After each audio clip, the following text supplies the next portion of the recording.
नमस्कार दोस्तों, उत्तर प्रदेश पेपर की 25 फटाफट बड़ी खबरों में आपका स्वागत है। अपने ज़िले का नाम कमेंट बॉक्स में ज़रूर बताइएगा मित्रों, ताकि अगली वीडियो में आपके ज़िले से संबंधित खबर को शामिल कर सकूं। यूपी में 159 नए केस, 15 लखनऊ में। प्रदेश में शनिवार को कोरोना पॉजिटिव के नए 159 मरीज सामने आए हैं। इनमें आगरा के 39 और लखनऊ के 15 मरीज शामिल हैं। इस तरह अब तक कोरोना वायरस से संक्रमित मरीजों की संख्या 2487 तक पहुंच गई है। कोरोना से प्रदेश में 43 मौतें हो चुकी हैं। प्रदेश में कोरोना से प्रभावित 64 जिले हैं। 698 मरीज ठीक होकर घर वापस जा चुके हैं। तबलीगी जमात के अब तक 1129 मरीज संक्रमित पाए गए हैं। कोरोना वायरस की वजह से अब तक 43 मौतें हो चुकी हैं। इनमें से सबसे ज़्यादा मौतें आगरा में 14 हुई हैं, मुरादाबाद में 7 मौतें हुई हैं। इसके बाद मेरठ में 6 मौतें हुई हैं, कानपुर में 4 मौतें हुई हैं, फिरोजाबाद में 2 मौतें हुई हैं। लखनऊ, गाजीपुर, अमरोहा, वाराणसी, बस्ती, बुलंदशहर, अलीगढ़, श्रावस्ती, बरेली और मथुरा में एक एक मौतें हुई हैं। बीते 24 घंटे में आगरा में 39, लखनऊ में 8, गाजियाबाद में 3, नोएडा में 5, कानपुर में 5, मुरादाबाद में 3, बागपत में 1, मेरठ में 8, बरेली में 2, बुलंदशहर में 3, बस्ती में 7 मरीज संक्रमित पाए गए हैं। उत्तर प्रदेश के आगरा में सर्वाधिक मरीज कोरोना के पाए गए हैं। यूपी में अब तक 2487 मरीज कोरोना वायरस के संक्रमित पाए गए हैं। इनमें आगरा में 536, लखनऊ में 222, गाजियाबाद में 68, नोएडा में 159, लखीमपुर खीरी में 4, कानपुर नगर में 227 मरीज मिले हैं। इसके अलावा पीलीभीत में 3, मुरादाबाद में 113, वाराणसी में 61, शामली में 27, जौनपुर में 8, बागपत में 17, मेरठ में 113, बरेली में 10, बुलंदशहर में 54, बस्ती में 32, हापुड़ में 35, गाजीपुर में 6, आजमगढ़ में 8, फिरोजाबाद में 137, हरदोई में 2, प्रतापगढ़ में 9, सहारनपुर में 102 मरीज सामने आए हैं।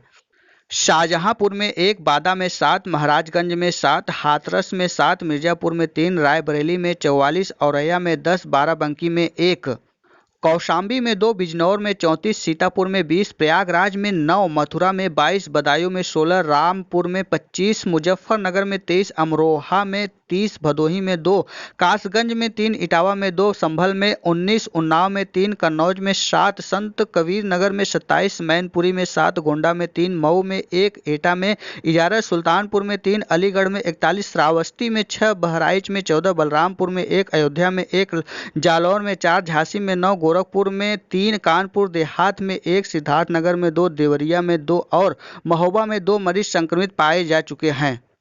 शनिवार को 44 मरीज डिस्चार्ज भी हुए हैं। अब तक 698 ठीक होकर घर गए हैं। इसमें से आगरा के 104, लखनऊ के 69, गाजियाबाद के 44, नोएडा के 94, कानपुर के 19 लोग शामिल हैं, जो कोरोना पॉजिटिव के जंग को जीतकर घर जा चुके हैं।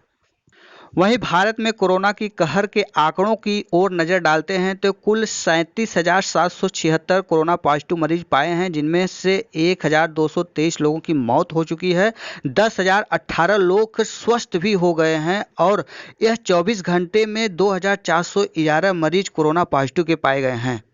वहीं पूरे विश्व की बात करें तो कोरोना पॉजिटिव मरीजों की संख्या 34,51,594 तक पहुंच गई है। वहीं मौत होने वालों की संख्या 2,43,004 तक पहुंच गई है। स्वस्थ होने वालों की संख्या 11,2,551 पहुंच गई है, अर्थात 11,02,551 लोग कोरोना की जंग को जीत चुके हैं पूरे विश्व में।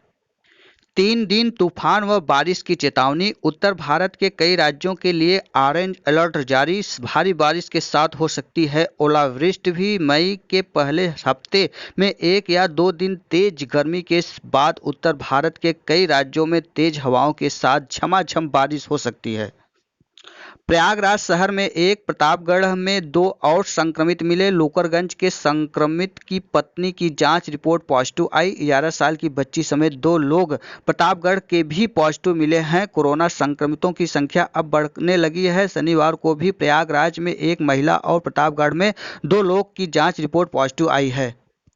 रेड जोन में कोई छूट नहीं देगी सरकार, योगी। मुख्यमंत्री ने कहा केंद्र की गाइडलाइन का पूरा पालन करेंगे और ऑरेंज और ग्रीन जोन में जनता को कुछ छूट दी जा सकती है। महिला जनधन खाते से निकासी की तारीखें तय। 4 से 11 मई के दौरान बैंक खाते के अंतिम अंकों के आधार पर तय तिथियों में खाता धारक महिलाएं धनराशि निकाल सकेंगी। यह जानकारी अपर मुख्य सचिव वित्त सचिव मित्तल सिंह ने दिया है। उन्होंने बताया है कि यह समय सारणी वित्त मंत्रालय भारत सरकार द्वारा तय की गई है। जिन महिलाओं के खातों के अंतिम अंक 0 या 1 हैं वह 4 मई को सहायता राशि निकाल सकती हैं। जिन खातों का अंतिम अंक 2 या 3 है उनके लिए 5 मई, जिन खातों का अंतिम अंक 4 या 5 हैं उनके लिए 6 मई और जिन महिलाओं के खाते का अंतिम अंक 6 या 7 है वे 8 मई को सहायता राशि निकाल सकती हैं। इस प्रकार जिन खातों का अंतिम अंक 8 या 9 है उन खाता धारकों को सहायता राशि निकालने के लिए 11 मई की तिथि निर्धारित की गई है। राहत, घरेलू रसोई गैस सिलेंडर 198 रुपये सस्ता हुआ। सब्सिडी घटाने के बाद अब करीब 499 का मिलेगा घरेलू गैस सिलेंडर। अगस्त 2017 के बाद सबसे ज़्यादा दाम गिरा हुआ है। हाई कोर्ट में इस वर्ष गर्मी की छुट्टी नहीं होगी। 22 से 26 जून तक ही बंद रहेगा इलाहाबाद उच्च न्यायालय। जिला न्यायालय सहित अधीनस्थ अदालतें अगले आदेश तक बंद रहेंगे। हाई कोर्ट ने जारी किया helpline number. Allahabad high court ने लॉकडाउन में अति आवश्यक मुकदमों के दाखिले व सुनवाई की अर्जी देने में सहयोग के लिए हेल्पलाइन नंबर जारी किया है। इस नंबर पर कॉल कर प्रक्रिया की जानकारी ली जा सकती है। इलाहाबाद हाई कोर्ट के लिए हेल्पलाइन नंबर 14600 एवं लखनऊ खंडपीठ के लिए 14601 है। इस नंबर पर कार्य दिवस में सुबह 10 बजे से शाम 4 बजे तक जानकारी ली जा सकती है। इसके जरिए दाखिल अर्जी की सुनवाई की तिथि की भी जानकारी ली जा सके। इस आशय की अधिसूचना संयुक्त निबंधक न्यायिक ने जारी किया है। रामायण ने विश्व में सर्वाधिक देखे जाने का रिकॉर्ड बनाया। छोटे पर्दे पर 33 साल बाद दोबारा प्रसारित हुए रामायण ने दुनिया में सर्वाधिक देखे जाने वाले धारावाहिक का विश्व रिकॉर्ड अपने नाम कर लिया है। दूरदर्शन के अनुसार धारावाहिक की 16 अप्रैल को प्रसारित हुए कड़ी ने दर्शकों के सामने में दुनिया के सारे रिकॉर्ड तोड़ दिए। उस दिन उससे 7.7 करोड़ लोग देखे थे। कानपुर में 3 साल की बच्ची समेत 13 और संक्रमित। 236 लोग कानपुर में अब तक संक्रमित हैं। गैर जरूरी सामान भी बेच सकेंगे ई कॉमर्स कंपनियां। लॉकडाउन 3 ग्रीन और ऑरेंज जोन में सैलून खोलने की अनुमति है। छोटे कस्बों में मोबाइल रिपेयरिंग, ईंट सीमेंट की दुकानें भी खुलेंगी। लोकपाल सदस्य जस्टिस त्रिपाठी की कोरोना से मौत। 1 माह तक कोरोना वायरस से जंग लड़ने के बाद लोकपाल सदस्य 61 वर्षीय जस्टिस अजय कुमार त्रिपाठी ने एप्स के Jayaprakash Narayan apex trauma centre में दम तोड़ दिया। शनिवार रात करीब 8 बजे उन्हें अंतिम सांस ली। जस्टिस अजय कुमार त्रिपाठी को कोरोना संक्रमित होने के बाद 2 अप्रैल को भर्ती किया गया था। वह आईसीयू में थे और 25 अप्रैल से उनकी स्थिति गंभीर होती गई थी। जिले के बाहर आने जाने पर रोक, आज पूरा ब्यौरा। ऑरेंज जोन में आने के बाद सीएम ने प्रशासन से जाना हालचाल। नहीं मिला पंडित तो गूगल से मंत्र पढ़ कराई शादी। मध्य प्रदेश के नरसिंहपुर जिले में परिवार ने गश्त पर निकली छोटेश्वर एसआई अंजलि से मांगी थी मदद और पंडित न मिलने पर गूगल से मंत्र पढ़कर कराई शादी। 64 बसों से 847 लोग रवाना होंगे। नासिक से फंसे यूपी के 847 मजदूर रविवार तड़के ट्रेन से चारबाग रेलवे स्टेशन पहुंचेंगे। इस लोगों को रोडवेज की 65 साधारण बसों से घर तक पहुंचाया जाएगा। मजदूरों को उनके जिले तक पहुंचाने के सिलसिले में शनिवार को क्षेत्रीय प्रबंधन के नेतृत्व में कार्य योजना बनाई गई। अयोग्य सेतु ऐप पर राहुल ने सवाल उठाए। कांग्रेस के पूर्व अध्यक्ष ने ट्वीट कर कहा कि आरोग्य सेतु एक अत्याधुनिक निगरानी प्रणाली है जिससे एक निजी ऑपरेशन को आउटसोर्स किया गया है। इसमें जांच परख की कोई संस्थापन प्रणाली नहीं है। इससे निजता और डेटा सुरक्षा को लेकर गंभीर चिंता पैदा हो रही है। राहुल जी ने कहा है कि प्रौद्योगिकी हमें सुरक्षित रखने में मदद कर सकती है, लेकिन नागरिकों की सहमति के बिना उन पर नजर रखने का डर नहीं होना चाहिए।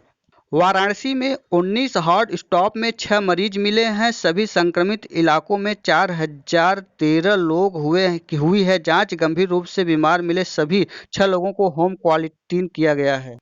श्रमिकों की वापसी को कई राज्यों में प्रदर्शन, लॉकडाउन 2 सप्ताह और बढ़ने के साथ ही विभिन्न राज्यों में मजदूरों के घर वापसी के लिए प्रदर्शन शुरू कर दिया है। महाराष्ट्र, हरियाणा, तमिलनाडु और जम्मू कश्मीर समेत कई राज्यों में श्रमिकों ने अपने गृह राज्य भेजने की मांगों को लेकर शनिवार को प्रदर्शन किया। बिहार, उत्तर प्रदेश, पंजाब, मध्य प्रदेश और पश्चिम बंगाल के मजदूरों ने बिना किसी देरी के अपने घरों की यात्रा के लिए परिवहन सुविधा मांगी है।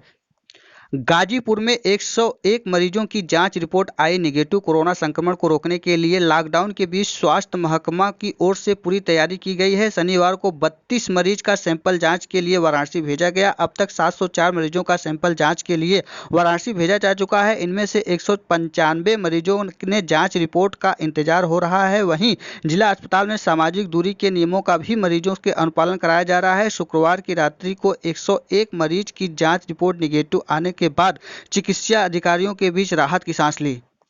हवाई सेवाएं कोरोना मुक्त शहरों में पहले ही शुरू होंगी। तैयारियों के लिए एयरपोर्ट पर अगले हफ्ते से शुरू होगा काम। लॉकडाउन 3 के लिए प्रदेश सरकार की गाइडलाइन आज। मुख्यमंत्री ने पुलिस और प्रशासन के अफसरों को दिए निर्देश। अब दिन भर खुली रहेंगी मंडियां, संक्रमण रोकने को होगी जांच। अखबारों की पीडीएफ व्हाट्सएप ग्रुप में सर्कुलेट करना गैर कानूनी। आईएसएन ने कहा, ऐसा करने वालों के खिलाफ कानूनी कदम उठाएगी अखबार। ये था आज का उत्तर प्रदेश पेपर की 25 फटाफट बड़ी खबरें। वीडियो अच्छा लगा हो तो देव एकेडमी को सब्सक्राइब, लाइक, शेयर, कमेंट करना ना भूलिएगा। दोस्तों, वीडियो में अंत तक बने रहने के लिए बहुत बहुत धन्यवाद। फिर मिलते हैं एक नई सूचना के साथ, तब तक के लिए नमस्कार।